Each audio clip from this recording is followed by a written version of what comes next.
السلام علیکم ګایز. ډیر خلکو ته دا مسله راځي چې اکاونټ کې ټیک ټاک کوي، نو په ټیک ټاک کې ویډیو یا ساوند فیوریټ کی او بیا چې کله خپل ویډیو خېږي هغه ساوند ګوري نو هغه ساوند یې نه فیوریټ شوی. ګوره لکه زما سره دا مسله راځي کنه، ګوره تا زه ساوند ما فیوریټ کړی دی او چې دلته اوس ګورم نو دلته بیا نه فیوریټ ساوند پکې بیا نه راځي. دا غي یو سیمپل څه طریقه ده. نو دا رنګ پیج به کولاو شي نو چې بیا موږ فیوریټ راځي نو فیوریټ کې ناٹ فیوریټ اډ میپ کې دا راځي. نو د دې مسالې حل څه دی؟ نو دا موږ د کار کوو چې بیک راشو، بیک رالو نو موږ به لاړ شو اکاونټ ته.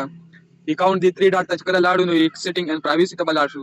بیا به دی اکاونټ ته لاړ شو، ټول نه پیل چې کوم اپشن دی بیا به سویچ ټو پرسنل اکاونټ. دا سویچ ټو پرسنل اکاونټ چې کله موږ وو نو اني وی سویچ اني وی دا به وو. نو دا چې شو ختم شو. نو اوس به ته بیک راځو، ما ساوند فیوریټ کړی دی، اوس ګورو چې څه کوي. دې ته بلار شو زموږ سره څه چارو چې کومه مساله واغه ختم شوه. دا ډیر خلکو ته دا مساله راځي خو هیڅ کوم ته نه دی پوه شوی. څوک یو شانته ویډیو جوړوي، څوک بل شان سیمپل څه طریقه دا وه.